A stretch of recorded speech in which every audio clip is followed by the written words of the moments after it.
প্রিয় দর্শক, প্রত্যেককে প্রীতি শুভেচ্ছা জানিয়ে শুরু করতে চাই এটি নিউজের নিয়মিত আয়োজন নিউজ আওয়ার এক্সট্রা। কৃতজ্ঞতা জানিয়ে আমরা আমাদের আজকের আয়োজন শুরু করব। আপনারা যারা গণমাধ্যমের খবর দেখেন, ভালো খবর দিয়ে শুরু করতে চাই। অর্থাৎ গেল 3 দিন ধরে বাংলাদেশে করোনায় আক্রান্তদের যে সুস্থতার হার সেটি কিন্তু বাড়ছে। অর্থাৎ করোনা আক্রান্তের 117তম দিনে এসে আক্রান্ত, মৃত্যু, সুস্থতা মানে সবই একটু ভালোর দিকে যাচ্ছে। এই খবরটি দিয়ে শুরু করতে চাই। এবং আজ করোনা আক্রান্তের 119তম দিন বাংলাদেশে। এরকম একটি বিষয়। আর করোনা আমরা সবাই জানি যে আসলে প্রস্তুতির একটা ব্যাপার ছিল। সব দেশেই একই পরিস্থিতি, যে বিষয়টি বুঝতে বুঝতে অনেক সময় লেগে যাওয়া, এটি একটি দিক। আবার অব্যবস্থাপনা নানাভাবেই ছিল। এবং আমাদের সামনে আমরা সবাই জানি যে কোরবানির ঈদ, 1 আগস্ট সব কিছু ঠিকঠাক থাকলে হয়তো আমরা পালন করব। কিন্তু সেই ধারাবাহিকতায় রোজার ঈদে যে ভুলগুলো আমাদের ছিল, অর্থাৎ বাড়িতে যাওয়া, গার্মেন্টস খোলা, নানান ধরনের কিছু অব্যবস্থাপনার মধ্য দিয়ে আমরা গিয়েছি। সেই ভুলগুলো যেন আমরা না করি। কোরবানির বিধিবিধান সঠিকভাবে মেনে, স্বাস্থ্যবিধি সঠিকভাবে মেনে পশুর হাট বসানো এবং সমস্ত কিছু ঠিকঠাক করলে সব দিক থেকে লাভবান হবে বাংলাদেশ। এবং এটা আমরা জানি যে কোরবানির ঈদে গ্রামীণ অর্থনীতিতে অনেক বেশি অর্থ সঞ্চালন ঘটে এবং সমস্ত কিছু ঘটে। যারা গরিব দুঃখী মানুষ আছেন তাদের পুষ্টির বিষয়টি থাকে। এবং বিশেষ করে এই আসেন যে আমাদের সমস্ত পরীক্ষা নিরীক্ষার জন্য পরম করুণাময় এই উৎসবগুলি দেন। এবং এর ভেতরে একটি অর্থনীতির বিষয়ও আছে। সেই অর্থনীতিতেও কিন্তু মানুষকে দারুণভাবে উজ্জীবিত করে। আমরা এই বিষয়গুলো নিয়ে কথা বলতে চাই। আসছে ঈদ এবং আমাদের যা করণীয়। আমরা যাদেরকে আমন্ত্রণ জানিয়েছি, সাবেক চেয়ারম্যান জাতীয় রাজস্ব বোর্ডের মোশাররফ হোসেন স্যারকে আমরা পেয়েছি। স্যার, অনেকদিন পর পেয়েছি, স্বাগত জানাচ্ছি। আমরা পেয়েছি ডক্টর মোহাম্মদ হেলাল, আমাদের অর্থনীতিবিদ, ঢাকা বিশ্ববিদ্যালয়। স্যার, স্যার ধন্যবাদ জানাচ্ছি আমাদের সাথে যুক্ত হওয়ার জন্য। আমরা যে এমির সাবেক পরিচালক মোহাম্মদ নাসিরকে পেয়েছি। নাসির ভাই, স্বাগত জানাচ্ছি। এবং আমরা বাংলাদেশ দোকান মালিকের সভাপতি মোহাম্মদ হেলাল উদ্দিনকে পেয়েছি। এবং আম্বর শাহ জামে মসজিদের খতিব মাজহারুল ইসলামকে পেয়েছি। মাজহার, আপনাকে স্বাগত জানাচ্ছি আমাদের আজকের অনুষ্ঠানে। দর্শক, আপনারা জানেন যে ওয়ারি 41 নম্বর ওয়ার্ড, সেটিতে লকডাউন চলছে আজকে এবং সেটি 25 তারিখ পর্যন্ত চলবে। সেই ওয়ার্ডের কাউন্সিলর সারোয়ার হাসান আলো। আলো, আপনাকে ধন্যবাদ জানাচ্ছি আমাদের সাথে যুক্ত হওয়ার জন্য। আপনার অভিজ্ঞতাটাও শুনবো আমরা। শুরুতেই আওয়ামী লীগের সাধারণ সম্পাদক ওবায়দুল কাদের আজকে ঠিক এই কথাগুলো কিন্তু বলেছেন যে সামনে ঈদ, আমাদের যা করণীয় বা আমাদের ভুলগুলো যেন নতুনভাবে না হয়। এবং আমরা যে শুরুতে যে কথাটি বললাম যে অর্থাৎ আমাদের কিন্তু করোনায় সুস্থতার হার বাড়ছে, মৃত্যু কমছে, আক্রান্তের হারও কমছে। এই ধারাবাহিকতা যেন আমরা ধরে রাখতে পারি। আমরা ওবায়দুল কাদেরের বক্তব্যটি একটু শুনবো, শুনে মোশাররফ স্যারকে দিয়ে অনুষ্ঠান শুরু করব। ঈদের আগে পর্যায়ক্রমে ছুটি প্রদানে বিজিএমইএ বিকেএমইএর দৃষ্টিও আকর্ষণ করছি। ঈদের আগে শ্রমিকদের বেতন ভাতা পরিশোধে মালিকগণ বরাবরের মতো এবারও সহমর্মিতার নজির স্থাপন করবে বলে আমি বিশ্বাস করি। কোরবানির পশুরাট সংক্রমণের মাত্রা বাড়িয়ে দিতে পারে। শুরু থেকে বিষয় কার্যকর পরিকল্পনা গ্রহণ করে পশুহাটের অনুমতি দিতে আমি সংশ্লিষ্ট কর্তৃপক্ষের দৃষ্টি আকর্ষণ করছি। প্রয়োজনে এবছর কম সংখ্যক হাট বসানোর বিষয়টি বিবেচনা করা যেতে পারে। এক্ষেত্রে অনলাইনে পশু কেনা বেচার বিষয়টি বিকল্প হিসাবে। আমরা ওবায়দুল কাদেরের বক্তব্যটি শুনলাম আজকে এবং এটি হচ্ছে একটি বিষয় যে অর্থাৎ আগে থেকে প্রস্তুতি গ্রহণ করা। আসছে ঈদ, আমাদের যা করণীয়।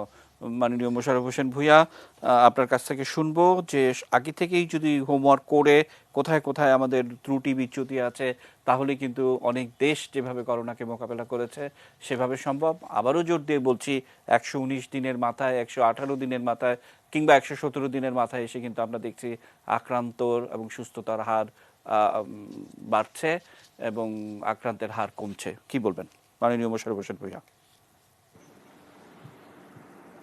ধন্যবাদ। আজকে একটা গুরুত্বপূর্ণ বিষয় তুলে আনার জন্য।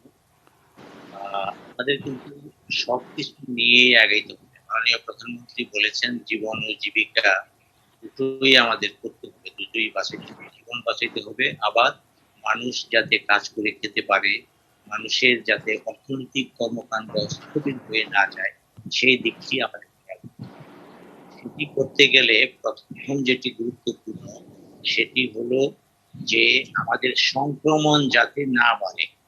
এখন পশুর হাট সর্বত্র, এবং পশুর হাটের উপর কিন্তু আমাদের ইকোনমি অনেকাংশে নির্ভর করে, কারণ দীর্ঘদিন যাবৎ গ্রামে যারা খামার করছে পশু, যারা আপনারা জানেন যে 2 বছর 3 বছর আগে ভারতীয় গরু আমাদের দেশে আমদানিতে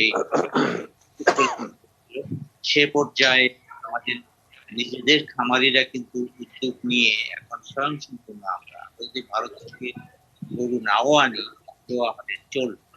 তো সেটি যদি ভালোভাবে করতে হয় তাহলে মেনে চলতে হবে। যেমন প্রণাম সাহা আপনি বলেছেন যে গত ঈদে আমাদের একটা সমস্যা হয়েছিল, কেউ মারি নাই, সংক্রমণ বেড়ে গিয়েছে। এবার কিন্তু কয়েকটি জিনিস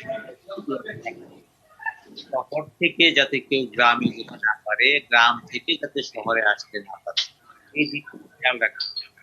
আরেকটি হলো যে প্রয়োজন অনুযায়ী শহরের মানুষ গাদাগাদি করে আপনার কাছে না গিয়ে যদি এরকম প্রয়োজন বা কোনো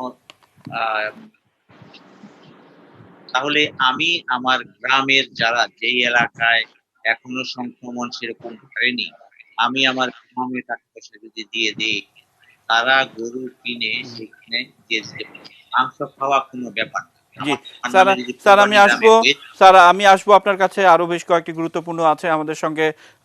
ঢাকা বিশ্ববিদ্যালয়ের অর্থনীতি বিভাগের অধ্যাপক হেলাল স্যার আছেন। স্যার, আমরা তো আসলে যেভাবে যে কথাটি শুরু থেকে বলছিলাম যে আসলে ধর্মীয় রীতিনীতি সবকিছু মেনে, এবং আমরা গ্রামীণ অর্থনীতিতে সবসময় দেখেছি যে প্রায় 22 থেকে 24 হাজার কোটি টাকার একটা অর্থের ফ্লো ঘটে এই ঈদটাকে সামনে রেখে। আবার যদি হিসেব নিকেশ করে দেখাই যে 1,20,00,000 পশু আমাদের গত বছর আমরা কোরবানি করতে পেরেছি, এবং সেই ধারাবাহিকতায় এবার পশুও যেমন আছে, খামারিরও ন্যায্য দাম পাবে, সবকিছু মিলে যদি আমরা সবকিছু ঠিকঠাক থাকে তো একটি ভালো অবস্থার দিকেই কিন্তু যেতে পারি। স্যার, আপনার কাছে কি মনে হয়? Hello sir. ধন্যবাদ। এটা সম্মানিত সাবেক চেয়ারম্যান বললেন, কিছু চ্যালেঞ্জ তো আমাদের আছে। এখন আমরা যে কথাটা বলি যে আপনার জীবন এবং জীবিকা, কিন্তু মুশকিল হয়েছে দুইটা আসলে ইনফ্যাক্ট একই, কারণ জীবিকা বাদ দিলে আবার জীবন থাকে না একটু সময় সামনে গেলে। এখন আলাদা করে যদি দেখতে পারতাম যে শুধু জীবনটা দেখবো, জীবিকা আপাতত দেখবো না, সেটা হচ্ছে না। সে জায়গাটাই অলরেডি কিন্তু আপনার অর্থনৈতিক কর্মকাণ্ড অনেক যেহেতু স্লো হয়ে গিয়েছে, সামগ্রিক চাহিদা কমে গিয়েছে। তো সেই জন্য আমি নিজে একটু কনসার্ন দেখি যে এই যে সারা বছর ধরে তারা যে ইনভেস্ট করলেন, গরুগুলো কিনলেন, খাওয়ালেন, তাজা করলেন, এখন সত্যি সত্যি তারা একটা মোটামুটি রিজনেবল দামে বিক্রি করতে পারবে কিনা, এটা একটা সংশয় থাকছে। কারণ আমাদের মুভমেন্ট যেমন রেস্ট্রিক্টেড, আমাদের ইনকাম যেমন আপনার একটু ক্ষয়ে গিয়েছে। তো আমাদের চাহিদা যদি ক্ষয়ে যায়, তাহলে এই যে গরুগুলি আপনার ঢাকা শহরে আসবে বা বিভিন্ন শহরে যাবে মুভমেন্ট, সেখান থেকে আমরা কিনে নিয়ে আসবো, নিয়ে এসে জবাই করবো, এই জায়গায় কিন্তু অনিশ্চয়তা আছে। এখন যত বেশি এটা মানে একটা স্বাভাবিক অবস্থা থাকবে তত ভালো। প্রশ্নটা হলো যে এইগুলো স্বাভাবিক হলে তখন আবার ডিস্টেন্সিং এর ব্যাপারটা চলে আসে, যে ডিস্টেন্সিংটা হবে কিনা। আর আরেকটা কথা আপনি শুরুতে বলেছেন যে আমরা একটু আগে থেকে চিন্তা ভাবনা করা ছিল না, ফলে কোঅর্ডিনেটেড আমরা মানে অ্যাকশন নিতে পারি নাই। কিন্তু মুশকিল যেটা হয়েছে যে অনেক ক্ষেত্রে কিন্তু আমরা যে স্টেপ গুলো নিয়েছি সেগুলোতে স্টিক করে থাকতে পারি নাই। এবারও একই অবস্থা হবে যে কুরবানির বাজার, এই যে গরু কিনতে যাব, সেইগুলোতে আপনার ডিস্টেন্স মেনটেন করাটা খুব কঠিন। কারণ একটা গরু যখন আপনার মুভ করে সেখানে খুব কঠিন। এমনিতে আমি যখন ব্যাংকে যাই, আমি পরশুদিন ব্যাংকে গিয়েছিলাম, সেখানে গিয়ে আমার অনেকের উপর মেজাজ খারাপ হয়েছে, তারা ডিস্টেন্স মেনটেন করছে না। এখন গরুর বাজারে গিয়ে কতটা হবে আমি জানি না, গরু যখন দৌড় দিবে তখন আমরা যখন আপনার একজন একজনের গায়ে পড়বো, এগুলো একটা চ্যালেঞ্জ আছে। কিন্তু তারপরেও কথা হলো যে এই চ্যালেঞ্জের মধ্য দিয়েই আমরা সামনে এগিয়ে হ্যাঁ যাব। জি স্যার, এই চ্যালেঞ্জ তো আশাবাদী থাকবেই। আমি। আর আরেকটি হচ্ছে যে ডিস্টেন্সিং নিয়ম না মানা আমাদের একটি নিয়মে পরিণত হয়েছে। আমাদের সঙ্গে যেমনটা বলছিলাম যে আমাদের সঙ্গে সারোয়ার হাসান আলো আছেন, যে তিনি বিশেষ করে 41 নম্বর ওয়ার্ড কাউন্সিলর তিনি, এবং সেই ওয়ারিতে আমরা আজকে গণমাধ্যমে বেশ কিছু খবর দেখেছি যে অর্থাৎ না মানতে চাওয়াটা, লকডাউন মানবে না, এবং কেন মানবে না, যে ধরনের যুক্তি, যে ধরনের আমরা পূর্ব রাজাবাজারের অভিজ্ঞতাটা দেখেছি যে রাতের 2টার সময় ফোন করে, জরুরি নাম্বারে ফোন করে গাছের ফুলের টব দিতে হবে, হ্যাঁ, চিপস দিতে হবে, কেন তিনি মদ খাবেন, এই ধরনের বিষয়গুলো গেছে। আজকে গণমাধ্যমে প্রচারিত হয়েছে একজন বলছেন যে তাকে প্রতিদিন 10,000 টাকা হাত খরচ দিতে হবে, তাহলে তিনি লকডাউন মানবেন। এই যে বিষয়গুলো, অর্থাৎ এই চ্যালেঞ্জগুলো তো থাকেই, যে একেবারে কোনো কারণ ছাড়াই যে না মানার প্রবণতা, সেটি কিভাবে দেখছেন? আলো, নিশ্চয়ই আপনার এই অভিজ্ঞতাটা একদিনেই কি অভিজ্ঞতা হলো, আলো কি বলবেন? জি, ধন্যবাদ। আজকে সকাল থেকেই যখন সেখানে ছিলাম, বিভিন্ন ধরনের অজুহাতে সবাই মানে বের হতে চেয়েছে। তেমনি একজন বললো যে পেট ব্যথা, আমি মিটফোর্ড হাসপাতালে যাব। আমি বললাম, ভাই এখানে যে 3জন ডাক্তার আছে, আমাদের একটা ডাক্তারের যে আছে, এখান থেকে এটা তো স্বাভাবিক পেট ব্যথা, আহামরি কিছু না, তো এখানে চলেন ট্রিটমেন্ট করেন। কয় না, আমি মিটফোর্ডে একজন ভালো ডাক্তার দেখেই তাকেই দেখাবো।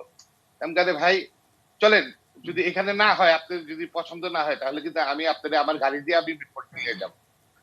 উনি যা তা মনে করেন, বললেন ঠিক আছে ভাই, বাসায় যান বা যাই হোক, এইরকম একটা অভিজ্ঞতা আজকে হয়েছে। তারপরে আরেকজন আমাদের মানে মুরব্বী আসছে যে আমি আজকে দোকানেই যাব, আমাকে দিতেই হবে।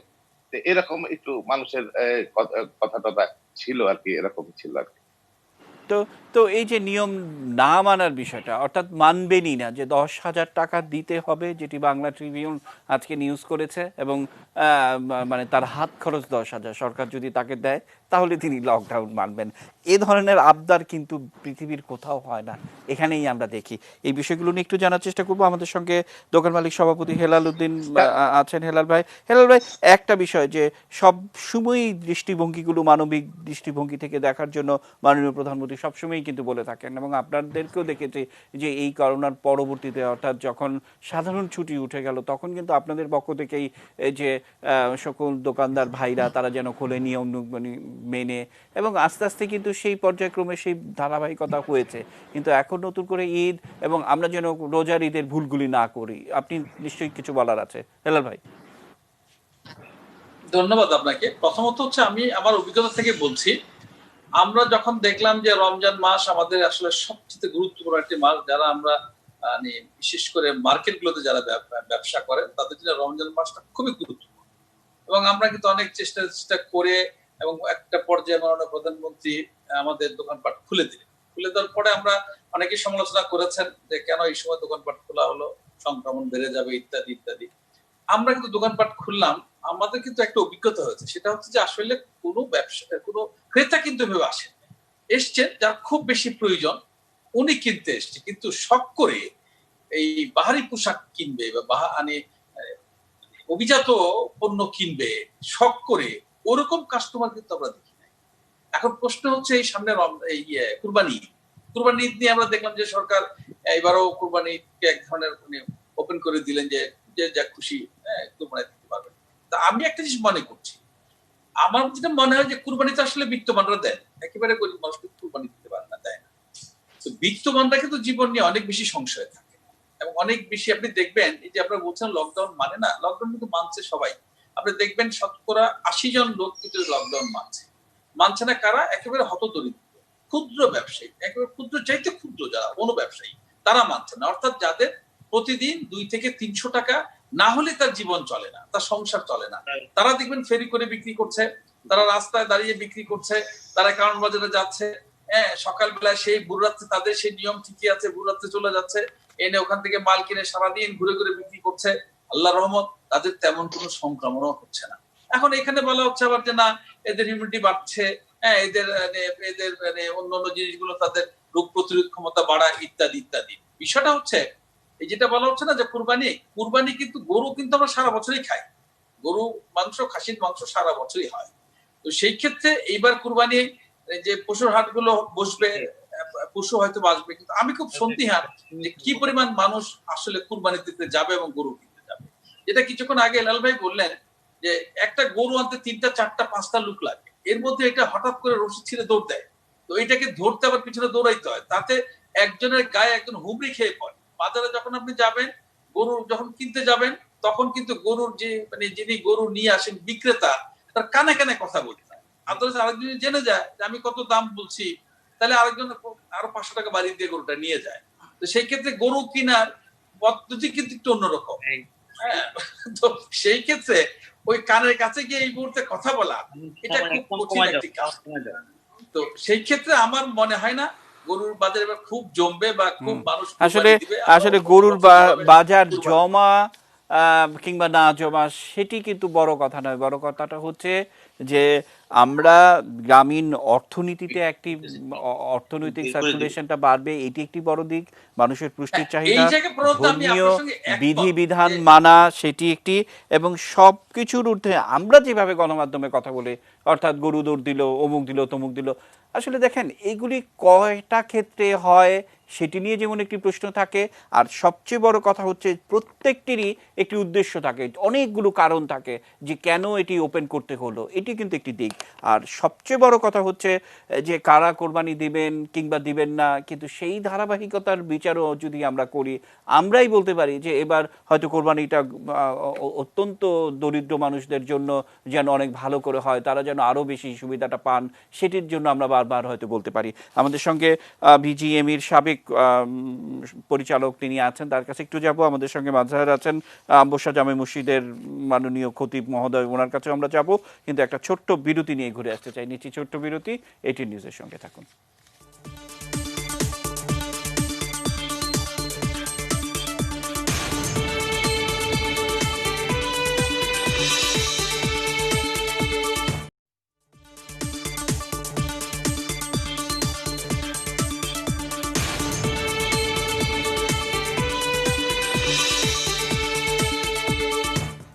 প্রিয় দর্শক, বিরতির পর আবার আমন্ত্রণ জানাচ্ছি, দেখছেন এটি নিউজ। আমরা রয়েছে নিউজ আওয়ার এক্সট্রার মধ্যে। আসছে ঈদ, আমাদের যা করণীয়, আমাদের আজকের বিষয়। আমরা কিছুক্ষণ আগে কথা বলছিলাম আমাদের অতিথিদের সঙ্গে।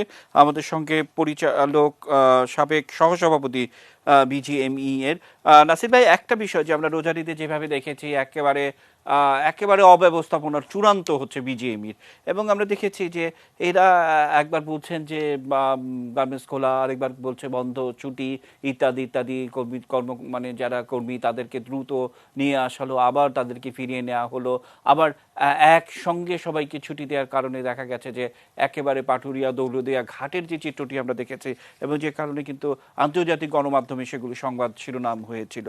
এই ধরনের ভুলগুলো আমরা বিজিএমইর এখন যারা নেতৃত্ব দিচ্ছেন তাদেরকে আমরা প্রায়শই দেখি কথা বলতে অনেকটা মধ্যরাতে, অর্থাৎ মানে এর কি কারণ আমরা জানি না। গণমাধ্যমে যে সমস্ত বিবৃতিগুলো পাঠান, মনে হয় যেন বাজেট নিয়ে বিবৃতি হোক আর বাজেট নিয়ে রিয়েকশনই হোক, অনেকটা মধ্যরাতেই আমরা পাই। যাই হোক, নিশ্চয়ই আপনার এই ধরনের কিছু অভিজ্ঞতা আছে যে এবার আগের ঘটনা থেকে আমরা কি শিখলাম, নাসির ভাই?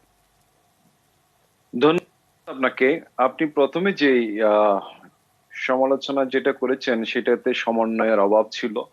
প্রথমে যে শ্রমিকদেরকে আসার জন্য বলা হলো, পরবর্তীতে রাত্রেবেলা আবার তাদেরকে ফেরত যাওয়ার কথা বলা হয়েছিল, সেই জায়গাটায় সমন্বয়ের অভাব ছিল। কিন্তু ঈদের বিষয় যেটা আপনি বলেছেন, নট অনলি এই প্যান্ডেমিক, সব সময় বিজেপির পক্ষ থেকে কিন্তু প্রতিটা এলাকা ওয়াইজ আলাদা আলাদা কিন্তু শ্রমিকদেরকে ছুটি দেওয়া হয়। একটা সময় আশুলিয়া, একটা সময় গাজীপুর, একটা সময় ঢাকা সিটি, একটা সময় নারায়ণগঞ্জ, এভাবে কিন্তু শ্রমিকদের ছুটিটা দেওয়া হয়। এখন একটা বিষয় হয়ে দাঁড়াইছে কি, আমাদের দেশে যত দোষ সবকিছু নন্দঘোষ। না নাসির ভাই, আমি একটু মানে যে বিষয়গুলো মানে যত ঘোষ নন্দ ঘোষের কথা আপনি বলছেন, কিন্তু আজকে আওয়ামী লীগের পার্টির সেক্রেটারি বলতে বাধ্য হয়েছে যে আপনারা গার্মেন্টস মালিকরা তাদের যে ন্যায্য পাওনা ঈদের আগেই সেটি বুঝিয়ে দিবেন, এবং আমি মানে নিশ্চিত যে তারপরও ঈদের কয়েকদিন আগে, দু একদিন আগে দেখবো যে এটি নিয়ে একটি ঝামেলা হবে। বেশ কয়েকটি গার্মেন্টস বেতন দিতে পারছি না, নানান ধরনের ছুতো খুঁজবে, একটি দিক। অন্যদিকে আমরা যে কথাটি বললাম যে আল জাজিরাতে নিউজ হয়েছে যে পাটুরিয়া দৌলদিয়া ঘাটে একসঙ্গে গার্মেন্টস ছুটি দেওয়ার কারণে এই বিষয়টি হয়েছে, তখন কিন্তু এই যে যত দোষ নন্দ ঘোষ খুঁজে পাওয়ার মানে বলার মতো লোকটি খুঁজে পাওয়া যায়নি। নিশ্চয়ই আপনার ডিফেন্ড করার অনেক কিছু আছে। না, আপনার ওই পাটুরিয়া দৌলত দিয়ে যে কথা বলছেন, আমি সেটা এখনো বলছি, আমি সেটা অ্যাকসেপ্ট করছি না। এইটা সব যে গার্মেন্টস শ্রমিক তার কোনো প্রমাণ নাই, কিন্তু বলে দেওয়া হচ্ছে সবাই কিন্তু গার্মেন্টস শ্রমিক। আর আপনি আওয়ামী লীগের সেক্রেটারি জেনারেল কথা বলেছেন, ওনার সাথে আলোচনা করে কিন্তু প্রতিটা ঈদে আমরা আমাদেরকে শ্রমিকদেরকে ভাগ ভাগ করে কিন্তু ছুটিটা সবসময় দেওয়া হয়েছে। আর আপনি যে কথাটি বলছেন যে বেতন, বোনাস, মজুরি, আপনি এত বড় সেক্টর 44 লক্ষ শ্রমিক যেখানে কাজ করে, আমরা একটা ক্রান্তিকাল অতিক্রম করছি, একটা চরম মহামারীতে আছি, তারপরও কিন্তু আপনি দেখবেন মার্চ থেকে এই পর্যন্ত একমাত্র সেক্টর যারা শ্রমিকদের বেতন দিয়ে এগিয়ে এসছে সেটা হলো পোশাক শিল্প। বাংলাদেশে 42টা সেক্টর রয়েছে, আপনি অনেকগুলো সেক্টরে এখনো কিন্তু মার্চ এপ্রিল অনেক শ্রমিকের বেতন হয় নাই, কিন্তু ওরা সংগঠিত না বোধহয় ওদের কথাটা কেউ বলে না। আপনার এমনও আছে আপনার মিডিয়াতে বহু জায়গায় কিন্তু এখনো স্টাফদের বেতন হয় না, কিন্তু এই কথাগুলো কিন্তু মিডিয়াতে আসে না, গণমাধ্যমে আসে না। আপনার অনেকগুলো প্রাইভেট হসপিটালে আপনার মিডিয়ার মাধ্যমে আমরা দেখেছি সেখানে কিন্তু প্রপারলি কিন্তু তাদেরকে বেতনগুলো হচ্ছে না, তারা প্রপারলি চিকিৎসা দিতে পারছে না। আমি এটাকে অ্যাকসেপ্ট করছি না। আমরা বলছি আমরা চেষ্টা করে যাচ্ছি, বাংলাদেশের প্রধান রপ্তানি খাত, এই খাতের শ্রমিকরা যদি ভালো থাকে, তারা যদি তাদের পরিবার পরিজন নিয়ে সুন্দরভাবে উৎসব মুখর পরিবেশে ঈদ করতে পারে, সেটাই আমরা সবসময় কামনা করি এবং এবারের ঈদও সেটা আমরা অবশ্যই করব। জি, আর আর এই অবস্থার মধ্য দিয়ে আরো কিছু ছুতো খুঁজে পাওয়া যায় কিনা সেটিও আবার একটু খতিয়ে দেখব, কারণ সব দিক থেকেই প্রফিটটা গার্মেন্টস মালিকদের করতেই হবে, এটাই হচ্ছে মূল লক্ষ্য। আপনার কাছে আসবো, আপনি থাকুন আমাদের সঙ্গে।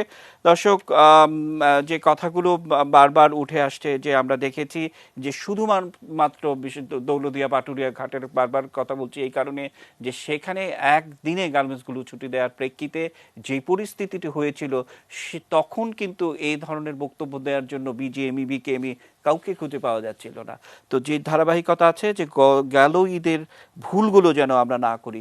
মাজহারুল ইসলাম, মাজহার, যে কথা বলছিলাম যে আসলে এই যারা সমাজে বৃত্তহীন তাদের জন্য কিন্তু এই কোরবানিটা, এবং আমরা কিন্তু সব দিক থেকে সকল বিধি বিধান মেনে কিন্তু আমরা দেখেছি দেশ, রাষ্ট্র এবং সমাজ ব্যবস্থার জন্য কিন্তু অত্যন্ত অপরিহার্য।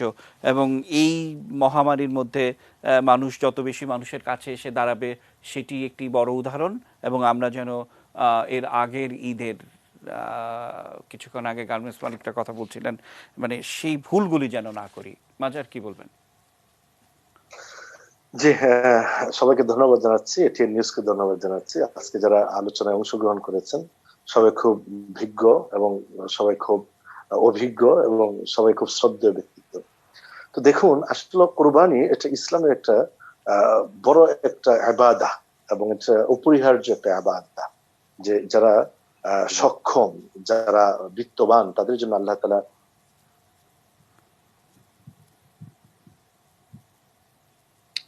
ব্যাপারে আল্লাহ তাআলা কোরআনে ইরশাদ করেছেন যে কুল ইন্না সলাতি ওয়া নুসুকি ওয়া মাহইয়ায়া ওয়া মামাতি লিল্লাহি রাব্বিল আলামিন ফাসাল্লি লিরাব্বিকা ওয়ানহার। অনেক কোরআনে আয়াত রয়েছে যে তারা কুরবানি করবে, এবং কুরবানিটা করবে কিন্তু আল্লাহ তাআলাকে রাজি খুশি করার জন্য। ইবাদতটা আল্লাহ তাআলাকে সন্তুষ্টি করার জন্যই করতে হবে। এর মাধ্যমে যেটা হয়, দেখুন ইসলামের সবচেয়ে সৌন্দর্যতা হলো ইসলামের কোন হুকুমই এটা কিন্তু মানুষের উপকার ছাড়া নয়। আপনি জাকাতের ব্যবস্থা রেখেছে ইসলামে, সেটা দারিদ্রতা বিমোচন করার জন্য।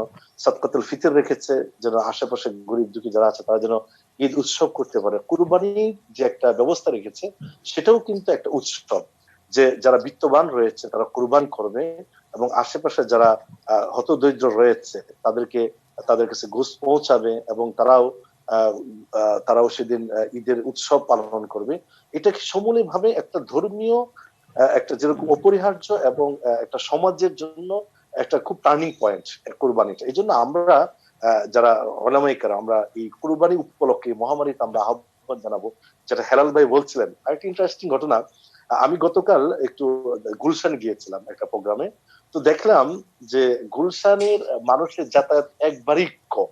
তো এই ক্ষেত্রে আমরা আহ্বান জানাবো যারা বিত্তশালী আছে তারা ঘরে বসে বিভিন্ন মাধ্যমে কিন্তু এখন কোরবানির গরু ক্রয় করা যায়, অনলাইনেও করতে পারি। আমাদের ঢাকার পাশে প্রচুর ফার্ম রয়েছে যারা যারা এই কুরবানির পশুকে তারা লালন পালন করে, কুরবানির জন্য তারা পশুগুলোকে তারা তৈরি করে, তাদের সাথে কন্ট্রাক্ট করে আমরা অধিক পরিমাণ কুরবানি দেই। কারণটা হলো এই যে ইদানিং আমরা হয়তো জানি যে প্রচুর বন্যা হয়েছে, অনেক জেলাগুলো তারা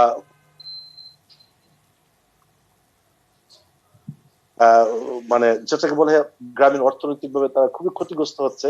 তা আমরা যারা বিত্তশালী আছি, যেহেতু আমরা আল্লাহ তাআলার জন্য কুরবানি করছি, তা আমরা এবছর আমরা ওই গ্রামগুলোতে আমরা খুব দেখবো যারা জি, অসংখ্য ধন্যবাদ। এবং মাঝারের কাছ থেকে গ্রামীণ। বেশ কয়েকটি পয়েন্টস আমরা নিলাম, যে বিশেষ করে বেশ কয়েকটি জেলা, প্রায় 9টি জেলায় বন্যা হয়েছে এবং গবাদি পশু সেখানে, এবং এবার আমরা দেখেছি যে প্রায় 1,10,00,000-এর মতো গবাদি পশু আমাদের এই মুহূর্তে খামারিদের হাতে আছে, এবং গেল বারের চেয়ে প্রায় 10 লক্ষ বেশি। এবং সবকিছু মিলে সামর্থ্য এবং বিবেচনা মিলে যদি আমরা সবকিছু সঠিক ব্যবস্থাপনা করতে পারি, তাহলে কিন্তু এটি একটি বড় সুযোগ আমাদের জন্য এই মহামারী থেকে কাটিয়ে ওঠার জন্য, অর্থনৈতিক দিক থেকে। আবারও আমরা একটু মোশাররফ স্যারের কাছে যেতে চাই। স্যার, এর মধ্যে নিশ্চয়ই আপনার অনেক কিছু ভেবেছেন যে আসলে কিভাবে আরো বেশি সফল দক্ষতার মাধ্যমে কিভাবে সম্ভব। মোশাররফ স্যার। প্রথমত সিটি কর্পোরেশন গুলি আছেন এবং গ্রামের হাট বাজার যেগুলি আছে, তারা ওই যে স্বাস্থ্যবিধি মেনে, সোশ্যাল ডিস্টেন্স মেনে যতটা সম্ভব, একেবারে এই যে মানা যাবে তা না, গরু হবে, গরু বেচাকেনা করতে হবে, তারপরে দেখতে হবে, দাম দিতে হবে, এগুলি তো আছেই। কিন্তু কুরবানিটি যখন করবে, বিশেষ করে শহরে, শহরে কিন্তু এই যে ইয়েটা বেশি হয়, মানুষের আসা যাওয়া, একসাথে বসে গোশত কাটা, তারপরে এই জিনিসটা হয় আর কি। সেই জন্য আমি প্রথমেই যেটা বলেছি যে একেবারে প্রাথমিক পর্যায়ে যদি সম্ভব হয়, তাহলে যার যার ব্যবস্থা আছে গ্রামে কুরবানি দেওয়া, যদি আত্মীয় স্বজন থাকে, আত্মীয় টাকা দিয়ে দিলে সে কিনে তারপরে সেখানে কুরবানিটা দিয়ে দিবে, তাহলে শহরের উপর চাপ কমবে। আরেকটা বিষয় একটু লক্ষ্য রাখতে হবে, আমি একটা ইকোনমির দিকে আসি, সেটি হলো গত বছর কিন্তু আপনি লক্ষ্য করবেন যে চামড়া নিয়ে অনেক সমস্যা হয়েছে, চামড়া বেচা কিনা, এটাও কিন্তু গরিবের একটি হক। এক নাম্বার 2 হইল যে চামড়াটা সঠিকভাবে নেওয়া এবং নিয়ে তারপরে এই কেউ যেন ক্ষতিগ্রস্ত না হয়, ব্যবসায়ীরা যারা আছে তারা, এবং কম দামও যেন ইয়েরা না পায়, গরিব মানুষের পক্ষে যারা কোরবানি দিয়ে থাকেন, এটা একটা ব্যবস্থা করতে হবে। আর আমাদেরকে লক্ষ্য রাখতে হবে যে কোরবানির সাথে জড়িত যত প্রকার ব্যবসা আছে সেগুলি কোনোটি যাতে ক্ষতিগ্রস্ত না হয়। কারণ আমরা এই এতদিন পর্যন্ত বিজিএমই এর পরেই আমরা লেদার সেক্টর দেখতাম যে এক্সপোর্ট আর্নিং এর দিক দিয়ে তারা দ্বিতীয় স্থানে ছিল। এইবার বিভিন্ন কারণে তারা কিন্তু মার খেয়ে চতুর্থ স্থানে চলে এসছে। কাজেই এখন এই কোম্পানির সাথে জড়িত চামড়ার যে ব্যবসাটি, এটির দিকেও কিন্তু আমাদের ইকোনমির স্বার্থেই সরকারকে খেয়াল রাখতে হবে কিভাবে ম্যানেজ করা যায় চামড়াগুলি। এগুলির ব্যাপারে বাণিজ্য মন্ত্রণালয়, ধর্ম মন্ত্রণালয়, তাদের এখনই মিটিং করা দরকার। আর আরেকটা জিনিস আমি বলতে চাই যে যারা ব্যবসা করে তাদেরও কিন্তু এখন তাদের মতামত নেওয়া দরকার, তাদের সাথে আলাপ আলোচনা করা দরকার। আর গরুর যারা ব্যক্তি বেচা কিনা করে তারা যাতে ক্ষতিগ্রস্ত না হয়, গ্রাম থেকে মোবিলিটিটা বিশেষ করে। অনেক সময় কিন্তু এখন যারা দুর্বৃত্ত আটকাতে পারে। এক নাম্বার 2 হলো যে এই পুলিশের একটু তৎপর হইতে হবে ভালো করে। পরিবহন যারা করবে তাদেরও কিন্তু এখন একটা বড় দায়িত্ব আছে যে স্বাভাবিক অবস্থায় গরুর যে মোবিলিটি মানে আসা যাওয়া, এটি যেন বাধাগ্রস্ত না হয়, ক্ষতিগ্রস্ত না হয়। স্যার, আপনার কথার সূত্র ধরে, অর্থাৎ মানে এই কোনো মতেই আমরা দ্বিতীয় দফা কোনো ভুল করতে চাই না, কিন্তু আমাদের সমাজ ব্যবস্থায় বা আমাদের ব্যবসায়ীরাই হোক বা যে ধারাবাহিকতারই হোক, তাদের কিন্তু আমরা দেখেছি বিশেষ করে এই চামড়ার বাজারটি, এবং ঠিক গরিব মানুষের চামড়া, গরিব মানুষের হক, এই কোরবানির যে চামড়াটা, এটি যেভাবে এক কথায় বিনা পয়সায় নিয়ে যাওয়ার যে একটা ছুতো, সেই ছুতো সববারই আমরা দেখি। আমরা গেলবার দেখেছি যখন বাণিজ্য মন্ত্রী বললেন যে আমরা কাঁচা চামড়া আমরা রপ্তানি করে দিব, তখন দেখলাম যে কিছুটা দাম দিয়ে আমাদের ব্যবসায়ীরা, অর্থাৎ লোকাল ব্যবসায়ীরা কিছু কেনার চেষ্টা করলেন। এই দিকগুলিও আছে যে একেবারে অনৈতিকতায় পরিপূর্ণ যে বিষয়গুলো আছে সেগুলো কিন্তু আষ্টে পিষ্টে আমাদেরকে বেঁধে ফেলেছে। সেই ধারাবাহিকতায় নিশ্চয়ই হেলাল ভাইয়ের একটা বুদ্ধি পরামর্শ এবার আমরা একটু শুনতে চাই। নিশ্চয়ই হেলাল ভাই আপনার আহ, আম, কিছু বলার আছে। হেলাল ভাই, ও আমাদের তো হেলাল ভাই আমি দুইজন, ডক্টর হেলাল না হেলা। আমরা হ্যাঁ আমাদের তো দুজন না, আজকে। হেলাল ভাই, জি এখানে হেলাল ভাই, হ্যাঁ। এখানে চামড়ার ব্যাপারটা যেটা আহ, মাননীয় সাবেক এনবিআর চেয়ারম্যান নিয়ে আসছেন, আমি সবসময় বলি যে একটা আনফেয়ার ফিক্সিং হয় এখানে। কারণ যে ইন্ডাস্ট্রি কাঁচামাল হিসেবে চামড়া ব্যবহার করবে, সেই ইন্ডাস্ট্রির লোকজন যদি গিয়ে আপনার প্রাইস ফিক্স করে এবং গভর্নমেন্ট যদি সেখানে সেটাকে আপনার টলারেট করে, এবং সেটা কিন্তু আপনি বছর বছর হচ্ছে। হ্যাঁ। আচ্ছা, এরপরে অনেক সময় অজুহাত থাকে যে আপনার আন্তর্জাতিক বাজারে আমরা কম্পিট করতে হবে।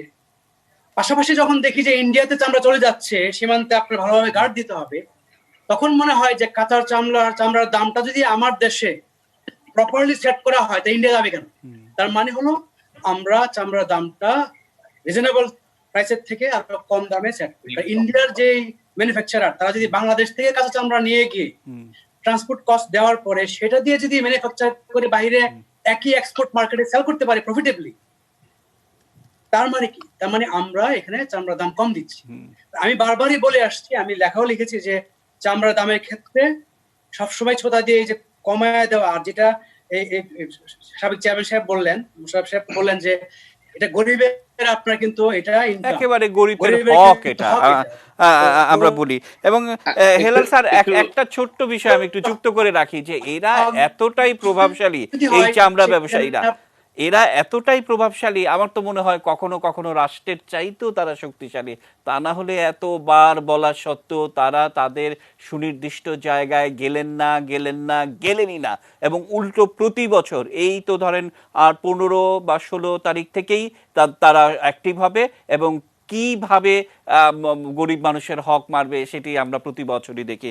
আমরা আবারও আমাদের সঙ্গে দোকান মালিক সমিতির সভাপতি আছেন, তার কাছে যেতে চাই। হেলাল ভাই, এই ইস্যুতে আপনার বলার কিছু আছে কিনা? হেলাল ভাই। না, আমি ব্যক্তিগতভাবে মনে করি যে আসলে এটা আমাদের এক্সপোর্টের একদম কাঁচামাল। এই কাঁচামালটা মানে পৃথিবীর সবচেয়ে বেশি বোধহয় আমরাই এই কুরবানির সময়, এবং আমরা একক দেশ হিসেবে আমরা সবচেয়ে বেশি গরু মাংস খাই এবং গরু কুরবানি দিই। সেক্ষেত্রে আমার মনে হয় যে এটা নিয়ে এটা একটা প্রপার ম্যানেজমেন্টের প্রয়োজন। এখানে এটা গরিবের হক বা এই সে এটা তো ঠিকই আছে, গরিব আমরা অন্যভাবে দিতে পারি, কিন্তু বিষয়টা হচ্ছে এটা কাঁচামাল। এই কাঁচামালটা আমরা এক্সপোর্ট করি এবং এই কাঁচামালটা আমার ইন্ডাস্ট্রিতে লাগে। এটা আমার অনেক বড় একটি সুযোগ। এই সুযোগটা আমরা কাজে লাগাতে এবং প্রপার ওয়েতে যাতে এই চামড়ার ম্যানেজমেন্টটা করা হয়। দামটা কত হবে কি হবে, আমি তো মনে করি যে এটা দামের সঙ্গে সম্পর্ক না, সম্পর্ক হচ্ছে এটাকে আমরা প্রসেস করতে পারছি কিনা। এই যে হেলাল ভাই বললেন যে চামড়াগুলো দেশের বাইরে চলে যাচ্ছে, এটা আমার জন্য খুব দুঃখজনক। যেটা যে র মেটেরিয়ালসটা আমরা উৎপাদন করছি বা আমরা ইয়ে করছি, সেইটা আমরা দেশের বাইরে চলে যাচ্ছে।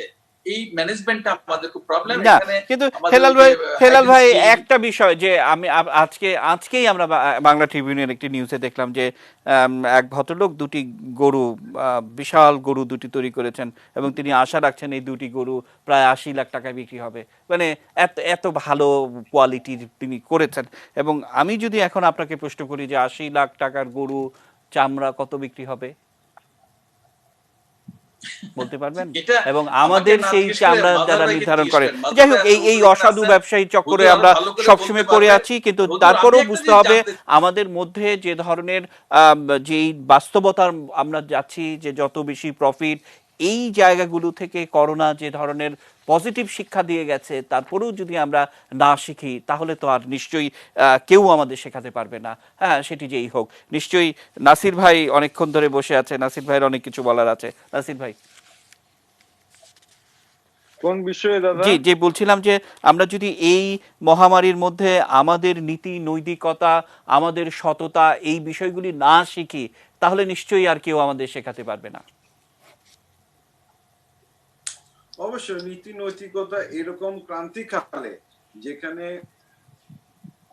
করে যে হাসরের কিয়ামতে যা হবে তার লক্ষণ কিন্তু আমরা এখন পৃথিবীতে দেখতে পাচ্ছি। বাবা মারা গেছে, ছেলে কিন্তু পালিয়ে যাচ্ছে, দাফন কাফনে যাচ্ছে না। এর চেয়ে দুঃখজনক আর কি হতে পারে? এখান থেকে তো আমাদের অনেক কিছু শিক্ষার আছে। আমি একটা বিষয় আপনি আবার উল্লেখ করেছেন, আমি একটু রিপিট করতে চাই। সেটা হলো, আপনি বলেছেন গত ঈদে আপনার পাটুরিয়া দৌলতদিয়া ঘাটে একদিনে পোশাক শিল্প ছুটি দেওয়ার কারণে। আমি অত্যন্ত বিনয়ের সাথে আপনার সাথে দ্বিমত করছি। একদিনে পোশাক শিল্প ছুটি দেওয়া হয় নাই। ওই দিন কিন্তু সমগ্র ইন্ডাস্ট্রি, সমগ্র ব্যবসা বাণিজ্যের লোক কিন্তু আপনার পাটুরিয়া দৌলতদিয়া থেকে শুরু করে মনে করেছে এটা শেষ ঈদ, মনে হয় সেই ঈদ গ্রামে গিয়ে করতে হবে, সেভাবে মানুষ ছুটে বেরিয়েছে। কিন্তু তারপরও বারবার বলা হচ্ছে সেটা টোটালি আপনার পোশাক শিল্পের উপর দোষারোপ করা হচ্ছে। আমি এটা অত্যন্ত বিনয়ের সাথে আপনার সাথে দ্বিমত করছি। আমরা অন্য গ্রহ থেকে পোশাক শিল্পের লোকজন, উদ্যোক্তারা কিন্তু বাংলাদেশে আসে নাই, তারা এই সমাজের অংশ। তাদেরও কিন্তু দুঃখে কষ্টে চোখ দিয়ে পানি আসে। নীতি, নৈতিকতা, মানবতা তাদেরও বিবেকের মধ্যে আছে। আপনি যদি ওইভাবে যদি তুলে ধরা হয়, সেটা কখনোই সমীচীন হবে না। আমাদের এই কোরবানির ঈদটা হলো ত্যাগের ঈদ। এই ত্যাগের ঈদ আমরা যেন, আমাদের গরিব ভাই বোন এমনও লোক আছে গ্রামের মধ্যে যারা সারা বছর মাংস খেতে পারে না, তাদের জন্য এটা কিন্তু অনেক বড় সুযোগ। সেই সুযোগটা কাজে লাগানোর জন্য যাদের তৌফিক রয়েছে তারা কিন্তু কোরবানির ঈদ করে থাকে। আমাদের ইসলাম ধর্মে দুইটা আপনার আর্থিক বিষয় হলো, একটা হলো জাকাত আর একটা হলো কোরবানি। যাদের সামর্থ্য রয়েছে তারা কিন্তু এটা করে থাকেন। আমরা মনে করি আজকে যে করোনা মহামারী, সেটা শুধু বাংলাদেশের জন্য না, আজকের পৃথিবীতে 1,11,00,000 আসলে লোক এই নাসির মুহূর্তে ভাই, আক্রান্ত এই হয়েছে। বিষয়গুলো মানে আমরা মোটামুটি জানি। আর আর যে কথাটি আপনি বারবার ডিফেন্ড করতে চাইছেন, এবং সেই সময় আপনারা কোথায় ছিলেন যখন আল জাজিরা বলল যে শুধুমাত্র একদিনে গার্মেন্টস ফ্যাক্টরি? কই, আপনাদের নেতারা তো, তাদের তো খুঁজেই পাওয়া যায় না। এটি একটি দিক। এই নেতারা অন্যদিকে কোথায় যে গেছে জানি না। আমি নৈতিকতার প্রতিটা কথা আমরা টক শোতে বলছি, কথা যে বলেছি, নীতি আমাকে কথার যেখানে কথা আমন্ত্রণ বলছি, জানিয়েছে। কিংবা যেই কথাগুলো আমরা একটু মানে যে এই করোনা থেকে আমরা তাহলে কি শিখলাম, সেই ধারাবাহিকতাই যদি বলি, যে আমরা নাম বলতে চাই না এরকম অসংখ্য গার্মেন্টস মালিকদেরকে চিনি যাদের সেকেন্ড হোম কানাডাতে। কই, এই ক্রাইসিসের সময় আপনারা কি সেখানে গিয়ে থাকতে পেরেছেন? অসংখ্য ব্যক্তি যাদেরকে ব্যক্তিগতভাবে চিনি, নামে চিনি, অনেক প্রায়শই আমাদের এখানে আসেন, তারা কোথায়? সেকেন্ড হোম মালয়েশিয়াতে। কই, আপনারা কিন্তু সেখানে গিয়ে থাকতে পেরেছেন? অর্থাৎ একটা বৈষয়িক আমি বলি এমনই আপনাকে, আপনি যদি মহামারী যে প্রশ্ন এখানে প্রত্যেকেরই শেখার আছে। অর্থাৎ আমি শিখবো না, আমি ডিফেন্ড করব, কিংবা আমার গলার জোর আছে, সরকারের সঙ্গে আমার ঘনিষ্ঠতা আছে। এখন যদি বলি যে একজন বিমান ভাড়া করে শুধুমাত্র ভুয়া কাগজপত্র দিয়ে ট্রিটমেন্টের কথা বলে দিয়ে দেশ থেকে পালিয়ে গেছে গার্মেন্টস মালিক, আপনি ভালো করে চিনেন সে কে, তাহলে এই প্রশ্নগুলির উত্তর কে দিবে? আপনার বিজেপি নেতারা? তারা দিবে? নিশ্চয়ই নয়। আসবো আপনার কাছে, আপনি আমাদের সঙ্গে থাকুন। এই বাস্তবতার মধ্য দিয়েই কিন্তু বাংলাদেশটা যাচ্ছে।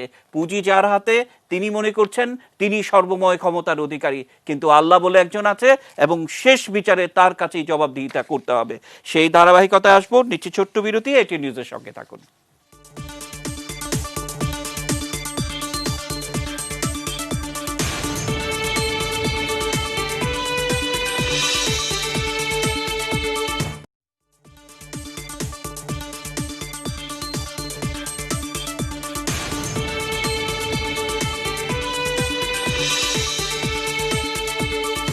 প্রিয় দর্শক, বিরতির পর আবার আমন্ত্রণ জানাচ্ছি। আমরা আসলে বিরতিতে ছিলাম, কিন্তু আমাদের যারা অতিথিরা আছেন তারা কিন্তু তাদের মধ্যে অনেক মানে প্রাণবন্ত আলোচনা হচ্ছিল, আমি বসে বসে শুনছিলাম। আবারও মোশাররফ স্যারের কাছে যেতে চাই। স্যার, আসলে যা কিছুই বলি না কেন আমরা, আমাদের নীতি নৈতিকতা হচ্ছে সবচেয়ে বড় একটি জায়গা। ব্যবস্থাপনার জায়গাটি যদি সেই জায়গা থেকে অ্যাড্রেস করা হয়, তাহলে কিন্তু অনেক কিছু সহজ হয়। আপনারা চামড়া নিয়ে বলছিলেন কথাবার্তাগুলো, কিন্তু কথা হচ্ছে যে আবারও ঘুরে ফিরে দেখবো সেই সিন্ডিকেটে বন্দী হয়ে যাবে গরিব মানুষের হক, বাক্সে বন্দী থাকবে সিন্ডিকেটের। কি বলবেন স্যার? আমি মনে করি যে বর্তমানে যিনি, পার্সনিফাই করেই বলি, বর্তমান বাণিজ্য সচিব অনেক কিছু তার সদিচ্ছা আছে এবং সে বুঝে ভালো, তার কিন্তু একটা আগ্রহ আমি লক্ষ্য করেছি। কাজেই এখন উচিত ইমিডিয়েটলি মন্ত্রীর সভাপতিত্বে একটা মিটিং করা, যারা চামড়া ব্যবসার সাথে, টেনার্স অ্যাসোসিয়েশন, তারপরে এক্সপোর্টার্স অ্যাসোসিয়েশন, সবাই মিলে একটা মিটিং করবে, এবং সেই মিটিং এ আপনার ইয়েরাও থাকবে, ধর্ম মন্ত্রণালয়ের ওরাও থাকবে, এবং একটা ন্যায্য দাম ফিক্স করতে হবে। এমন একটা দাম ফিক্স করবে যেই দামটাতে ওই যে আমি যেটা বলেছি যে গরিব মানুষের যে হক, যে গরিব মানুষের হকটাও যাতে এনশিওর হয়, যারা চামড়াটা বিক্রি করবে প্রথম পর্যায়ে, অর্থাৎ যিনি কুরবানি দিবেন তিনিও যেন দামটা পান, সেরকম ভাবে একটা দাম ঠিক করতে হবে। এবং আরেকটি জিনিস আমি আপনাদের মাধ্যমে এটি যারা নীতি নির্ধারক তাদের উদ্দেশ্যে বলছি যে 6 থেকে 8 কেজি লবণ কিন্তু খুব বেশি দাম না। তো এই 6 থেকে 8 কেজি লবণ আমাকে যারা চামড়া ব্যবসা করে তারা বলেছে যে চামড়াটি সারানোর পরেই যদি আমরা এই ব্যবস্থা করতে পারতাম যে সাথে সাথে লবণ দিয়ে দিতাম, তাহলে কিন্তু এটাকে অনেক দিন রাখা যায় এবং এটার দামও ভালো পাওয়া যায়। যখন নাকি আড়তে নেওয়া হয় তখন তারা কিন্তু এটা সেটা বলে বলে যে আপনার চামড়া অর্ধেক পচে গেছে এই সেই, তো তখন কিন্তু এটা সেটা বলে তারা দাম কম দেয়। সেই জন্য এই যে পরিচর্যা করা যে চামড়ার, সেটা প্রথম থেকে একটু শুরু হওয়ার অভ্যাস আমাদের দেশে গড়ে তুলতে হবে। এই যে হাত ধোয়ার অভ্যাসের জন্য এখন কিন্তু এটা সকলের কাছে জনপ্রিয় এবং সকলের কাছে এটা একটা পরিচিত।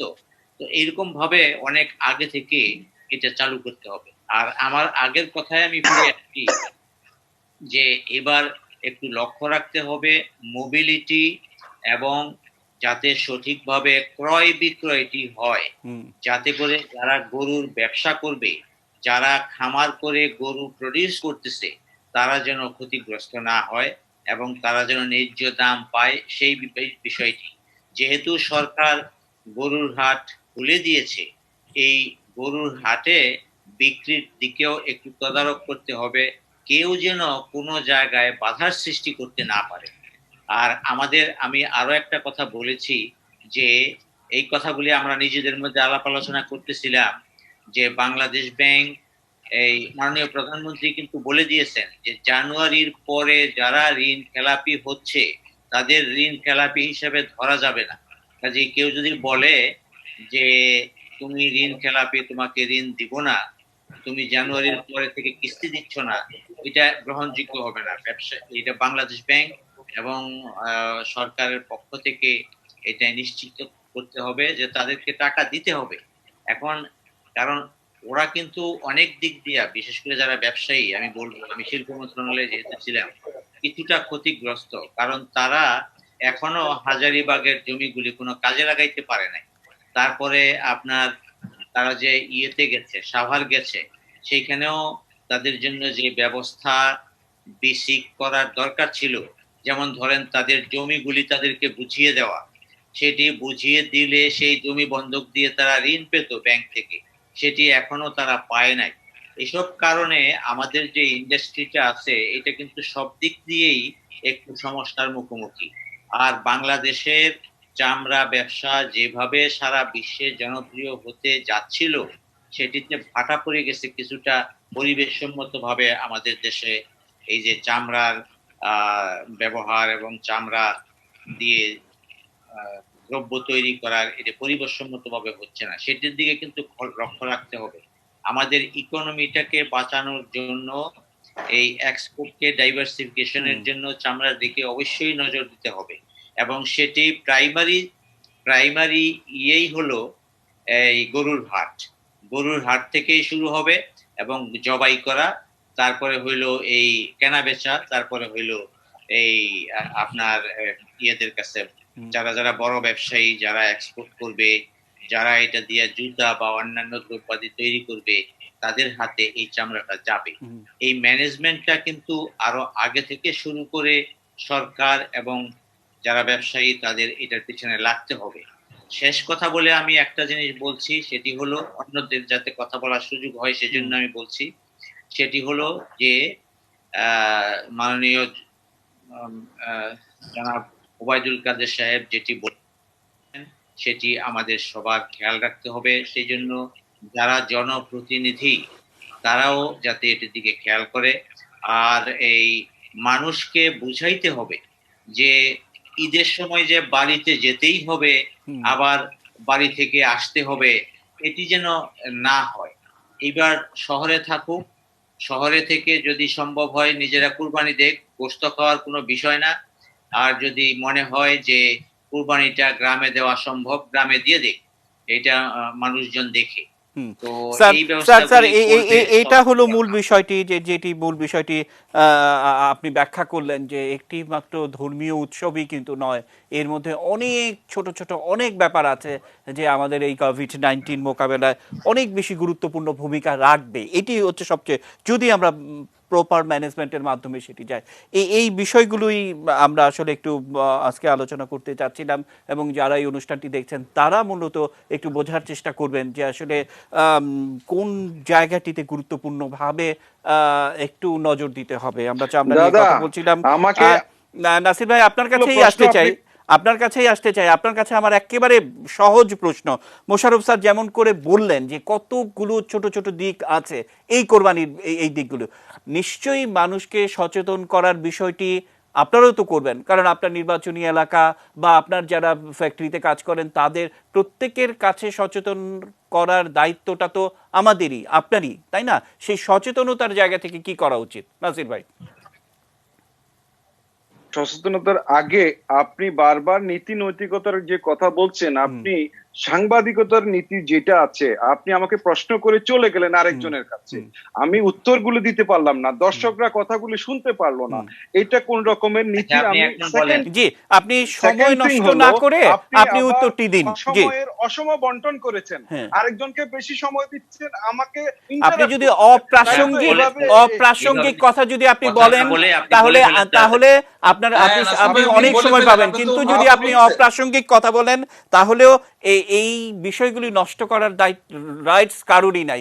এখন আপনি যদি বারবার আগের প্রশ্নে ফিরে যান, যেটি সেটেলড হয়েছে সেটিও নিয়ে যদি আপনি কথা বলেন, তাহলে আপনি কতটুকু সময় চান সেই সময় আপনি বলবেন, কিন্তু কথা হচ্ছে আপনি সময় নষ্ট করবেন আর আগের প্রশ্নে ফিরে যাবেন। সবকিছুরই একটা নীতি নৈতিকতা। আপনি সুনির্দিষ্টভাবে প্রশ্নের উত্তর দিন যে সচেতনতার জায়গা কি করা উচিত, বলুন। বলার মধ্যে তো আপনি ডিস্টার্ব করছেন, আপনি বারবার ডিস্টার্ব করছেন, আমি কথা বলবো কেন? আপনি কথাটা বলে ফেলেন। আপনি যেটা বলতে চাচ্ছেন যে গার্মেন্টস উদ্যোক্তা যারা, তারা সবাই ইয়েতে বেগমগঞ্জে চলে গেছে, এখানে বাংলাদেশে কেউ নাই, এটা কি সত্য? এই ধরনের কথা, এই কথা কি আমি বলেছি? এই কথা কি আমি বলেছি? কথা বলেছে উনি একজন দুজনের কথা বলছেন নাসির ভাই, তা তো সত্যই। একজনের জন্য আপনি গার্মেন্টস মালিক কয়জন? আপনি 3000-এর মতো গার্মেন্টস মানে এক্সপোর্ট করে, আপনি একজনকে দিয়ে তো পুরোটাকে আপনি সামষ্টিকভাবে বিচার করতে পারবেন না। তারপরে বলুন। বাংলাদেশের আপনার যে এক্সপোর্টের যে পরিসংখ্যান যদি আপনি দেখেন, এখানে কি আপনি সবাইকে সমানভাবে মিলাতে পারবেন? এখানে লেদারের কথা বলা হচ্ছে, এখানে জুটের এক্সপোর্ট হচ্ছে, এখানে গার্মেন্টস এক্সপোর্ট হচ্ছে, বিভিন্ন আইটেম এক্সপোর্ট হচ্ছে, এক একজনের সক্ষমতা এক এক রকম।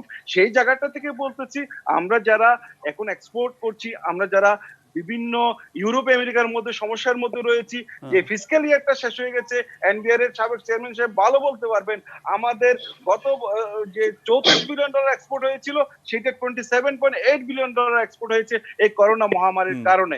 এই জায়গাটায় আমরা কিভাবে ঘুরে দাঁড়াতে পারি, আমাদের শ্রমিকরা যেন বেকার না হয়, আমরা যদি নতুন ভাবে নাসির ভাই আপনি শুনেন, প্রশ্ন হচ্ছে কি, সবার আগে আপনারা প্রণোদনা চাইলেন, যখন সবার আগে আপনারা প্রণোদনা চাইলেন, এই যে বিষয়গুলো আপনি আবার ডিস্টার্ব করতেছেন, প্লিজ ডোন্ট ডু দিস।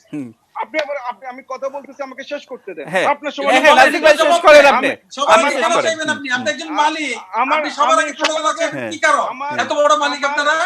একজন ব্যবসায়ীর রাইট আছে তার লোন চাওয়ার, এনি টাইম সে লোন চাইতে পারে সবার আগে 2% সুদে।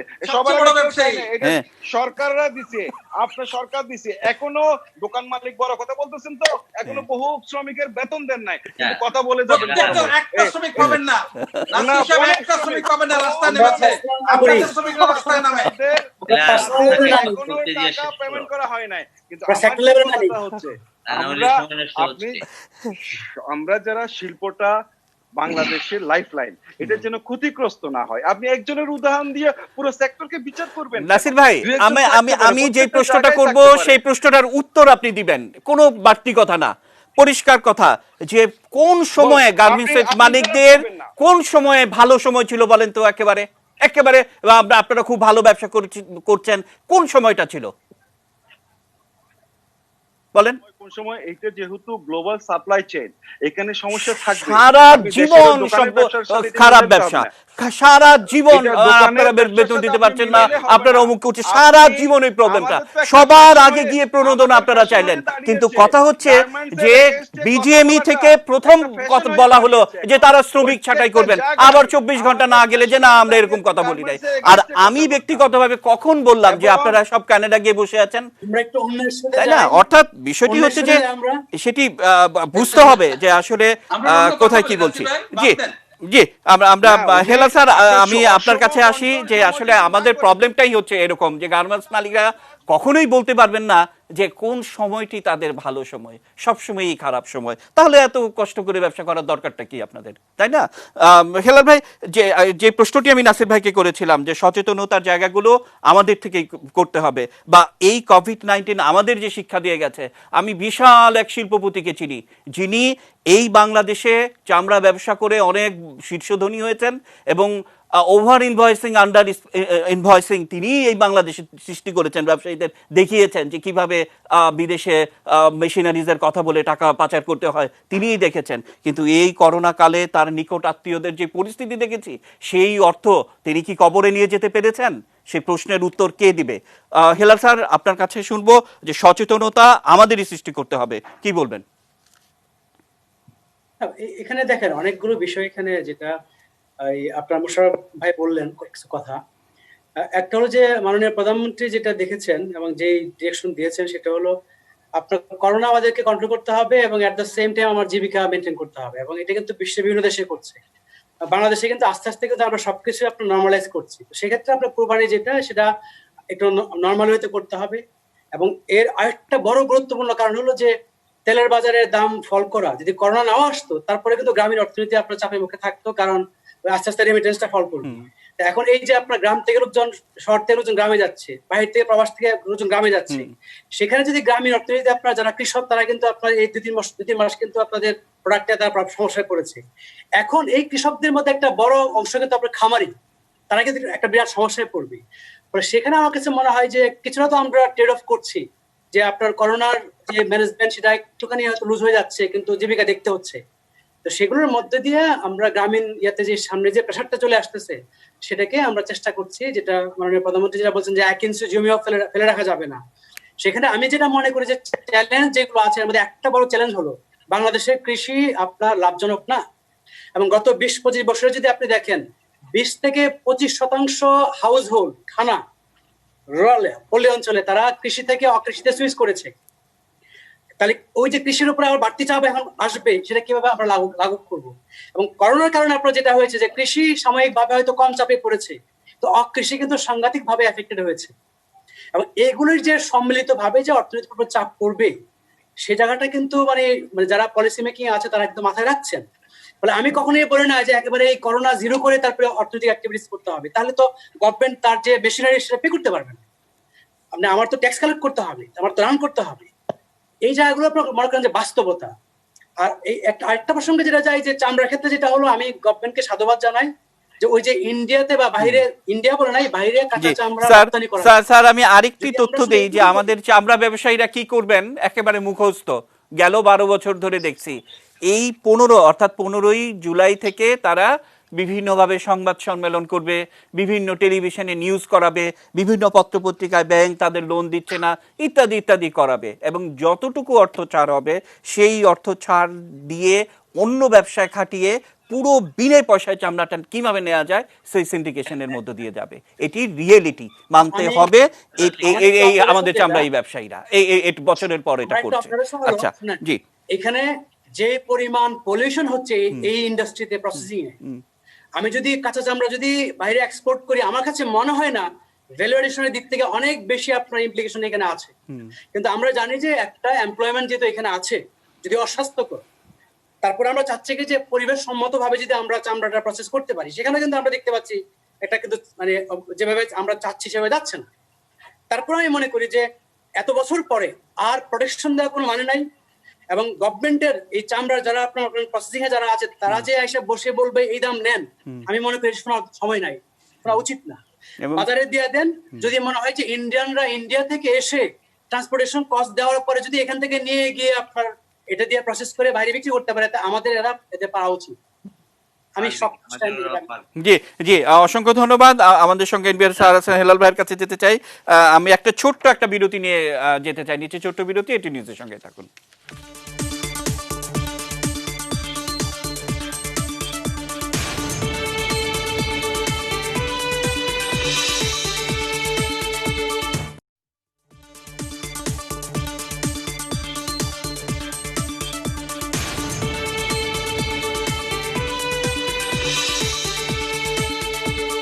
প্রিয় দর্শক, দেখছেন এটি নিউজ। বিরতির পর আবার স্বাগত জানাচ্ছি।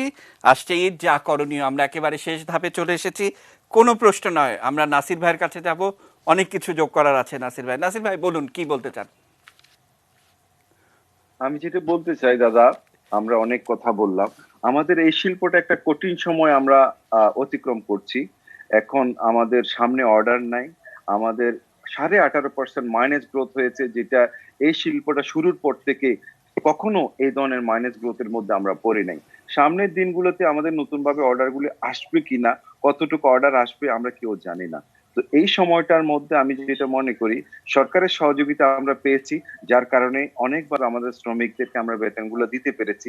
সামনে একটা ঈদ রয়েছে, ঈদও আমরা চেষ্টা করছি আমাদের শ্রমিকরা যেন উৎসবমুখর পরিবেশে ঈদ করতে পারে, বেতন বোনাস যেন আমরা ঠিকমতো পেমেন্ট করতে পারি, সেটা আমরা চেষ্টা করে যাচ্ছি। এবং পাশাপাশি আমি যেটা বলছি, এই শিল্পটা মালিক, শ্রমিক, সরকারের নীতি সহায়তা এবং মিডিয়া সাপোর্ট দিয়ে কিন্তু এগিয়ে এসছে। আমাদের ভুল ত্রুটি থাকতে পারে, আমাদের গঠনমূলক সমালোচনা অবশ্যই করবেন, কিন্তু এমন কোন সমালোচনা করা উচিত না যেটা ভিত্তিহীন। সেটাই আমি সবার কাছে আরজ করছি, প্রার্থনা করছি। ধন্যবাদ। আমি নাসির সাহেবের একটু মনোযোগ আকর্ষণ করছি আপনার মাধ্যমে। রেডিমেড গার্মেন্টস যারা করেন ব্যবসায়ী সবার, সেটি হলো যে বিজিএমই এর প্রেসিডেন্ট একবার বলেছেন যে এখন আমাদের যেহেতু 55% এবং 60% ক্যাপাসিটিতে এই চালাইতে হচ্ছে ফ্যাক্টরিগুলি, কাজেই আমাদের শ্রমিক ছাঁটাই করতে হবে। আপনারা দয়া করে ঈদের আগে শ্রমিক ছাঁটাই করেন, কারণ হলো যে এটা একটা খুব রিপারকাশন হবে। এবং আপনারা দেখেন স্যার, আমি মাঝখানে একটু কথা বলতে চাই। তার কারণ হচ্ছে যে তার পরের দিনই বিজেএমই আবার ঘোষণা দিয়ে, কই আমরা তো এই কথা বলিনি, এরকম বলেছে। অর্থাৎ আমাদের হাতে যে সমস্ত তথ্যপাত্র আছে, তারা কখন কি বলেন সেটি নিয়ে যথেষ্ট প্রশ্ন রয়েছে। অর্থাৎ আপনাদের হাতে যদি অর্ডার নাই থাকে, তাহলে আমরা অন্তত যে ধরনের চিত্র গাজীপুরে, নারায়ণগঞ্জে দেখছি, তাহলে এতগুলি ফ্যাক্টরি চালু রাখা, খোলা, আবার বিশ্বব্যাপী খারাপ পরিস্থিতি, 2008 সালের আমাদের যে অভিজ্ঞতা, অর্থাৎ বিশ্বব্যাপী মন্দা, কিন্তু বাংলাদেশ ভালো করছে, কারণ পোশাক এমন একটি বিষয় তাদের পড়তেই হবে। তা অতএব সস্তার জন্য কোনো চ্যারিটি নয়, আমাদের এখান থেকে নিতেই হবে, তাই না? তো সব এই বিষয়গুলো আমরা জানি, কিন্তু নাসির ভাইয়ের কাছে আমার প্রশ্ন ছিল যে নাসির ভাই, কোন সময়টা গার্মেন্টসের খুব ভালো সময় ছিল বলেন তো? বলতে পারবেন না। তার কারণই হচ্ছে যে এটাকে এমন ভাবে দেখানো যে আমরা আমাদের কখনোই ভালো যায় না, মানে এরকম একটা অ্যাটিটিউড।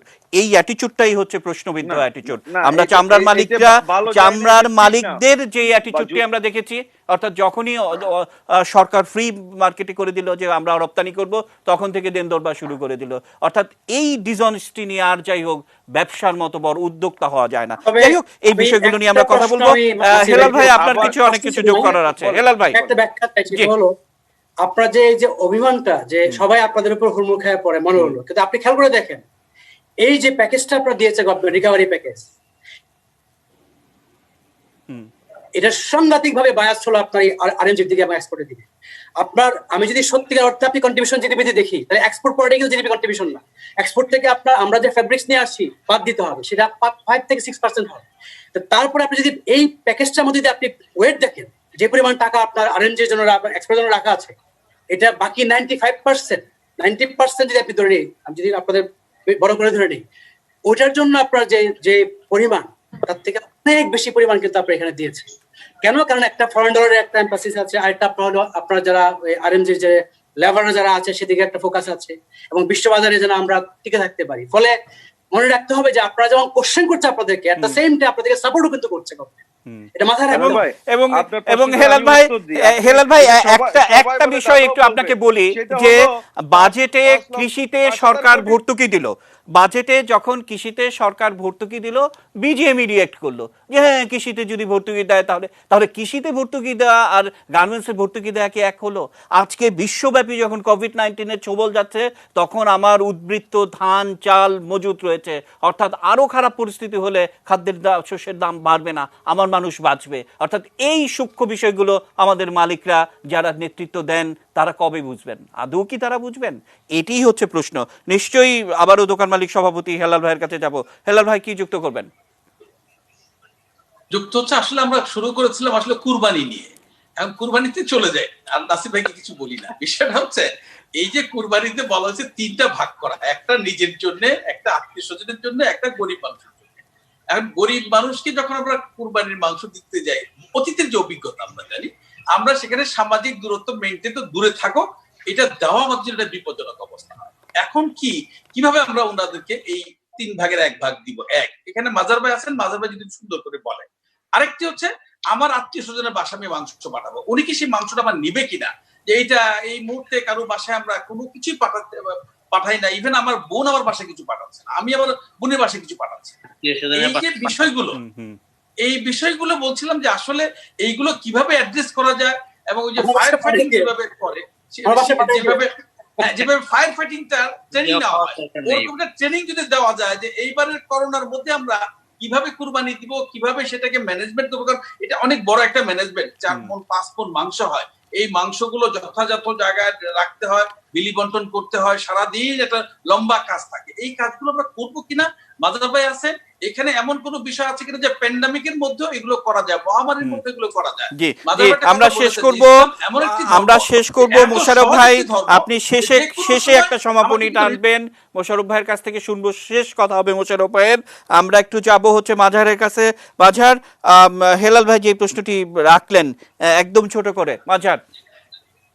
না দেখুন, কুরবানি এটা প্রথমে বলি, এটা কুরবানি দেওয়াটা উদ্দেশ্য হলো যে আল্লাহ তাআলাকে রাজি খুশি করা, আর এটাকে গরিবদেরকে সহযোগিতা প্যান্ডামিকের সময় কিভাবে বলছি, মহামারীর সময় আমরা যেটা করবো সেটা হলো, এটা হলো যে আমি আত্মীয় স্বজনকে এখন এটাকে আমরা অন্তর্ভুক্ত না করে আমাদের যে অসহায় এলাকাগুলো আছে, এই যে বন্যার কবলিত এলাকা, গ্রাম্য এলাকা, আমরা সেই জায়গায় এই বছর দিয়ে দিই, যেটা আমাদেরকে আল্লাহ তাআলা সামর্থ্য দিয়েছেন। আমাদেরকেও কুরবানির মাংস আমার খেতে হবে, কিন্তু শর্ত নয়, শর্ত হলো কুরবানিটা দেওয়া। তা আমি যদি কুরবানিটা গ্রামে দিয়ে দিই, যেটা মুশাররফ স্যার বলেছেন যে এই বছর যেহেতু গ্রামে প্রচুর লোক গ্রামে আছে, আমরা গ্রামে কুরবানিটা দিয়ে দিই, তাহলে গ্রামের অর্থনৈতিকটা চাঙ্গা হলো। আলু ভাই তো গ্রাম নাই, আলু ভাই দিবে কিভাবে? আলু ভাই তো গ্রাম নাই। আমরা আলো ভাইয়ের কাছে যাচ্ছি। সারওয়ার হাসান আলো, তিনি 41 নম্বর ওয়ার্ডের কাউন্সিলর। আলো ভাই, যে বিষয়টি হচ্ছে যে 25 তারিখে আপনার লকডাউন শেষ হবে, একেবারে কোরবানি ঈদের গা ঘেঁষে, অর্থাৎ 1 তারিখে যদি ঈদ হয় তাহলে 25 তারিখ সবকিছু কিনে প্রস্তুতি, প্রিপারেশন, একটা চ্যালেঞ্জই কিন্তু আপনার রয়ে গেছে। সেই ভাবনাগুলো আছে কিনা? জি দেখেন, আমাদের পূর্বের অভিজ্ঞতা আছে। আমরা কিন্তু সবসময় কিছু কিছু জায়গা নির্দিষ্ট করে দিই যে কোরবানির গরু পশুগুলা এই জায়গায় করতে হবে। আমরা এই বছরও এইভাবেই টার্গেট রেখেছি, এবং আমরা কিন্তু 24 ঘন্টার মধ্যেই সেগুলা পরিষ্কার করে ফেলি, পরিচ্ছন্ন করে এবং ব্লিচিং দিয়ে মনে করেন শেষ করে ফেলি। এখন ধরেন যে তখন কিন্তু মনে করেন কিছু এই রুটি রুজির ব্যাপার আছে, যারা ওই যে আপনার এই মানে সিজনাল কষাই বলে যাদের, তাদেরও কিন্তু এখানে একটা রুটি রুজির ব্যাপার আছে। তাদেরকে যদি আমরা কিছুটা স্বাস্থ্যবিধি মেনে যে এইভাবে করো, তাহলে কিন্তু তাদেরকেও মনে করেন বাৎসরিক বছরের এই একটা সময় কিন্তু ওরা আশা করে জনগণের, মানে যারা কোরবানি দেয় তাদের কাছ থেকে। আমরা একেবারে শেষ পর্যায়ে চলে এসেছি। নাসির ভাই, 30 সেকেন্ড সময় আপনি পাবেন। নাসির ভাই,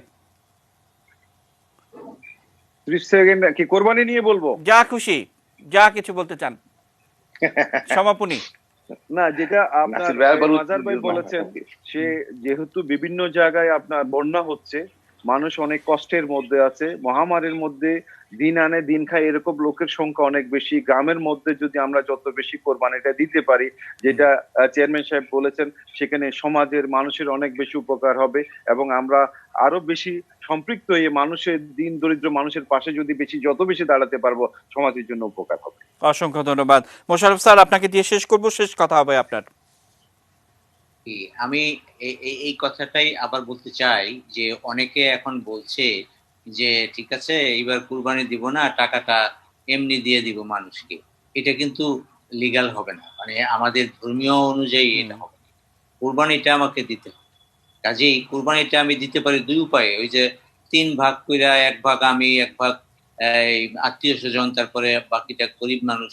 এগুলির দরকার নাই এবার। আমি গোশত খেলাম না। আমি আত্মীয়-স্বজনকেও দিলাম না। আমার আত্মীয়-স্বজন রাগ করবে না।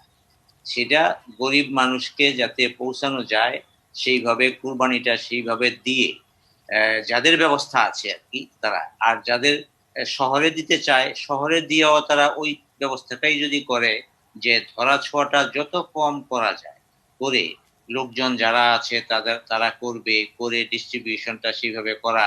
যারা কোরবানির গোশত নিতে আসবে তাদেরকেও ওই যে লাইন ধরে এই ঝগড়াঝাটি না করে তাড়াতাড়ি বিলিয়ে জিনিসটা দিয়ে দেওয়া, এই জি বিষয়গুলি করতে জি, হবে। অসংখ্য ধন্যবাদ। আমাদের রিচুয়াল। জি স্যার, আমাদেরকে সময় দেওয়ার জন্য আবারও আপনাদের প্রত্যেককে শুভেচ্ছা অভিনন্দন জানিয়ে শেষ করতে চাই। রাত ১টা ১০ মিনিটে এই অনুষ্ঠানটি পুনঃপ্রচারিত হয়। দেখার আমন্ত্রণ জানিয়ে শেষ করছি। শুভরাত্রি।